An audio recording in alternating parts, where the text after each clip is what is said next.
नमस्कार दोस्तों, आपका स्वागत है हमारे चैनल स्पिरिचुअल लाइफ क्योर में। आज हम बात करने जा रहे हैं आपसे वरी, चिंता के विषय में। दोस्तों, चिंता सभी को होती है और चिंता के बारे में बहुत कुछ कहा भी गया है, आप लोगों ने सुना भी होगा। आज हम जो बताने जा रहे हैं वो थोड़ा सा अलग है। चिंता क्या होती है, चिंता के कितने प्रकार होते हैं और चिंता ना करें तो क्या करें। सबसे पहले, चिंता शब्द से ही हमको डर लगता है। चिंता सिर्फ दो प्रकार की होती है। ऐसा कभी सुना है आपने? सिर्फ दो प्रकार की। थोड़ी देर के लिए सोच के देखिए कि चिंता दो प्रकार की कैसे होती है। क्योंकि चिंता के दौरान हम क्या करते हैं? हम सिर्फ और सिर्फ सोचते हैं। क्या सोचते हैं? सिर्फ दो ही चीज सोचते हैं, या तो फ्यूचर या पास्ट। सबसे बड़ी बात चिंता में क्या होती है? हमारे पास कोई लक्ष्य नहीं होता सोचने के लिए। चिंता हमेशा सिचुएशन के हिसाब से होती है। मतलब अभी जैसे शेयर मार्केट का एग्जांपल लें, तो अभी जैसे शेयर मार्केट बहुत नीचे जा रहा है, तो हमको चिंता क्या है? हमारा तो सारा पैसा डूब गया, अब क्या होगा। मतलब फिर से हम क्या कर रहे हैं? सिर्फ दो प्रकार से ही सोच रहे हैं। चिंता पास्ट की कर रहे हैं और फ्यूचर की भी कर रहे हैं। फ्यूचर क्या होगा और हमने जो पैसा लगाया था वो कितना कम हो गया। मतलब कि चिंता के प्रकार सिर्फ दो ही होते हैं। किसी भी सिचुएशन में आप रख के देखिएगा, चिंता के सिर्फ दो ही प्रकार होते हैं। तो अब चिंता बोला जाता है कि चिता के समान होती है। इसका मतलब क्या होता है? इसका मतलब ये होता है कि हम इतना ज्यादा सोच लेते हैं फ्यूचर और पास्ट का कि हम क्षण भर के लिए मृत्यु तुल्य कष्ट के बराबर चले जाते हैं। इतना भी कष्ट हो जाता है। तो हमें करना क्या है?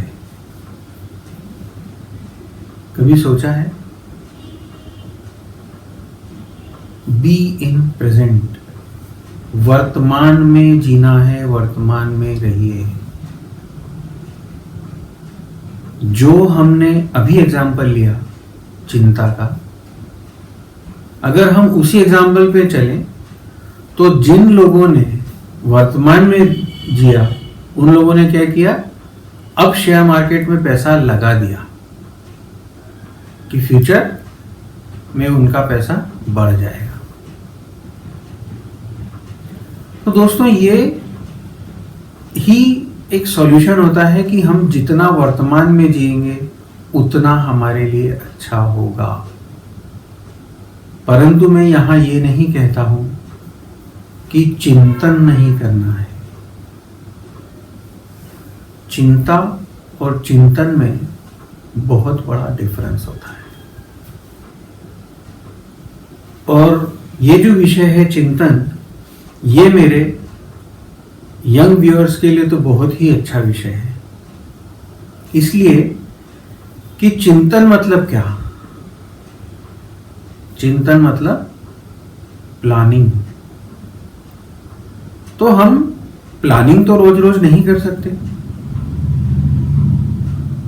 कि आज हमने कुछ प्लानिंग की और फिर हम कल कुछ प्लानिंग कर रहे और फिर आधे घंटे बाद कुछ प्लानिंग कर रहे और फिर 1 घंटे बाद कुछ प्लानिंग करें।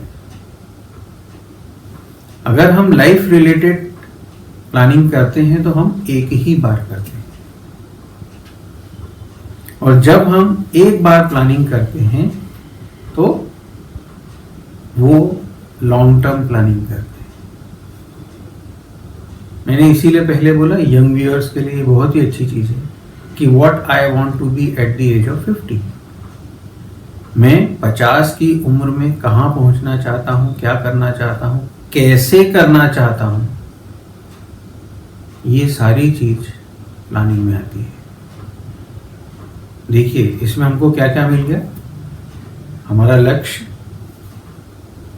पाथ, हम कैसे उसको अचीव करेंगे, उस पाथ पे चलने के लिए हमें क्या क्या करना पड़ेगा, ये सारी चीज चिंतन में आती है, चिंता में नहीं।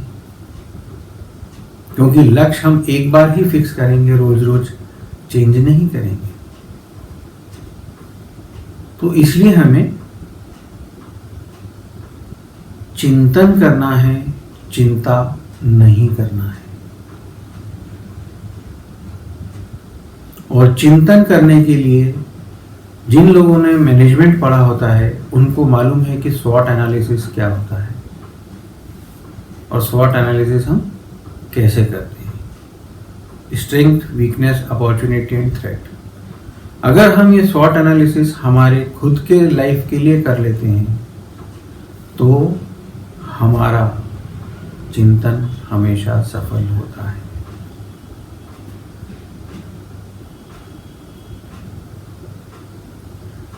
अगर आप ऐसे ही वीडियोस और भी देखना चाहते हैं किसी टॉपिक के ऊपर, तो आप हमें कमेंट बॉक्स में टॉपिक लिख के भी दे सकते हैं। हम उसके ऊपर भी ऐसे छोटे छोटे वीडियोस बना के आपको दे सकते हैं।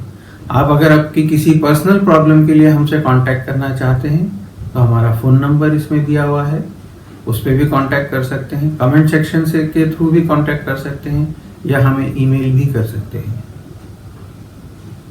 अगर आप एस्ट्रोलॉजी से संबंधित, रेकी से संबंधित या ध्यान मेडिटेशन से संबंधित कोई सेमिनार करवाना चाहते हैं, कोई लेक्चर करवाना चाहते हैं, तो भी आप हमसे संपर्क कर सकते हैं।